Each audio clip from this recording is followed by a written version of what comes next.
Can you tell me about adapting to military life, like physical regimen, barracks, food, social life? Well, that's a pretty good question. Adapting to military life. It it was pretty challenging at first. You're not you're used to kind of being back at home, and you're used to the home life and your parents and going to school and getting up with a certain routine, but it's not nearly as regimented as the military is. And you don't get up quite as early as the military does. The barracks conditions were tight. There was a lot of people. There was somewhere between 75 and 80 people in my platoon, and so you shared everything. It was tight quarters. You shared towels, clothes, breathing space, food, drink, everything. And bathrooms, the bathroom conditions were unique.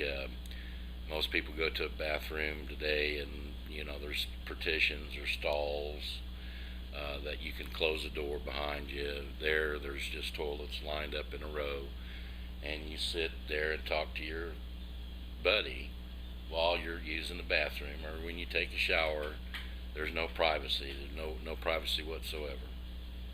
And so when you're used to the privacy at home, and you go into the military, and of course you're all guys, but at the same time, there's a little bit of apprehension there, and there's a little bit of getting used to showing everything and doing everything in front of each other. Uh, you know, because using the bathroom is a very private function. It's a little difficult to do that in front of a row of 3 or 4 other people right next to you. But you get used to it after a while, and then it becomes second nature, and you don't think a thing about it. The food, that took a little getting used to as well. What they called Kool-Aid, I think our nickname for it was bug juice. It was sour, wasn't very sweet. There was always plenty of it around, but it didn't taste very well. Didn't taste very good. It wasn't like Kool-Aid that you get in the civilian life. The food was generally pretty good.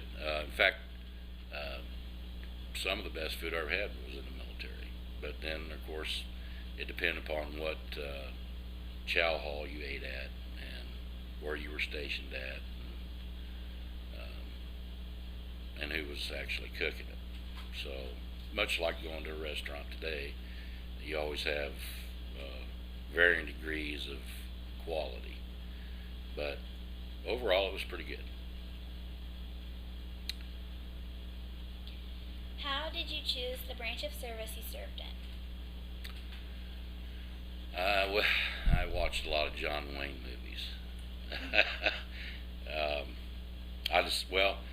actually, I decided if I was going to go in the military, I was going to try to go into what was considered the most difficult branch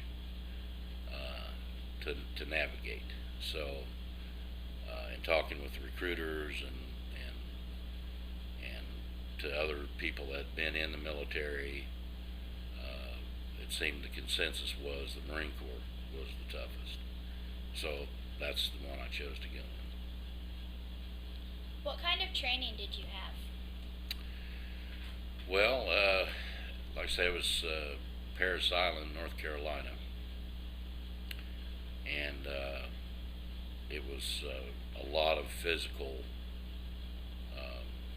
training, but also it was a lot of training for weaponry and being able to use hand grenades and basic firearms and pistols.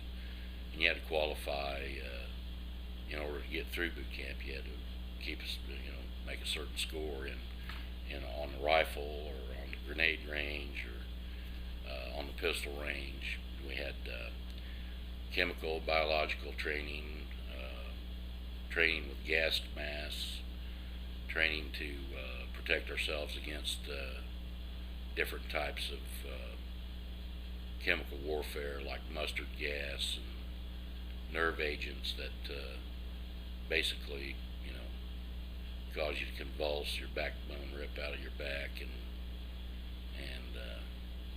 die within seconds.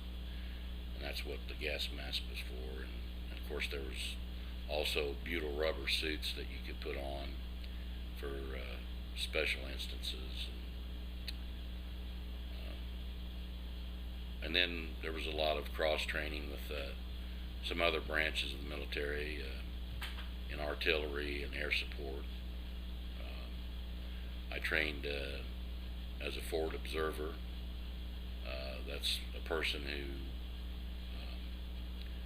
is up front with the infantry, and if the infantry runs into problems or wants to clear out an obstacle or a target, the forward observer locates that position on the map with down to a 6-digit grid coordinate, which puts you somewhere in the neighborhood of about 10 to 20 yards from the actual position on the map. And then you call that back into fire direction control, which they called FDC, and give them those coordinates, and then they did their calculations and plots, sent that information to whether it be artillery or mortars or even air support, and then they dropped the ordnance on the target. And then I trained in administration, and then we had, like I say, a lot of physical training. You had to do a lot of PT, what they called PT, which is physical training, and you had to pass a certain degree of that and get so many points each time you had to qualify. And that's kind of the sum of it. There's, I could go into some more agonizing detail, but that's the basics of it, at least my experiences anyway. But I did some rappelling. We hung out of the back of a helicopter while it was flying. Did some cross training with Force Recon, which is an elite group like Navy SEALs and underwater demolitions. And that was all pretty interesting. When I was in Turkey, I did some cross training with the Royal British Marines, which they were an interesting group of folks. They had a lot better sea rations than we had. That's one thing I noticed. Anyway, that's about it. Did you form any friendships with anybody? Oh, wow. Yeah, I think that's probably one of the most unique things about the military. When you're there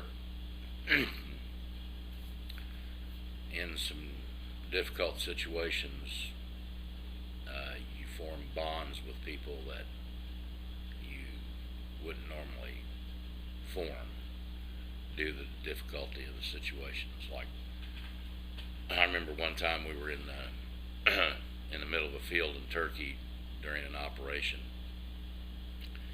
and it was in the winter time, and it was really cold, and it was cutting between snow and ice, and we were sitting there freezing, and we couldn't move, we couldn't build a fire, we had to maintain silence, and it was, like I say, it was kind of a particular training operation that we weren't allowed to let anybody know we're in that particular area. And the only thing we really had was a poncho and a weapon, and you learn to keep your buddy warm by transfer of heat. The only person that you can rely on is your friend or your buddy next to you. And I know we set up One time, me and a guy named Bowersox sit there and hugged each other all night just to keep warm. And nothing weird, absolutely nothing weird. But it was an interesting situation to be in. And when you come out of it, you you form a kind of a special bond, and everybody does. I think that's one of the neatest things about the military is that it's a lot like being an athlete and participating in sports where there's a bond between the players, and they're going out to an event and they're trying to beat a common foe. Well, that's what the military is about. It's a group of people collected together to beat a common foe, and so therefore it instills a lot of camaraderie, and it's a camaraderie that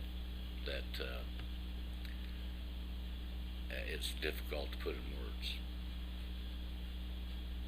So yeah, there's a bond of friendship there that I'll never forget.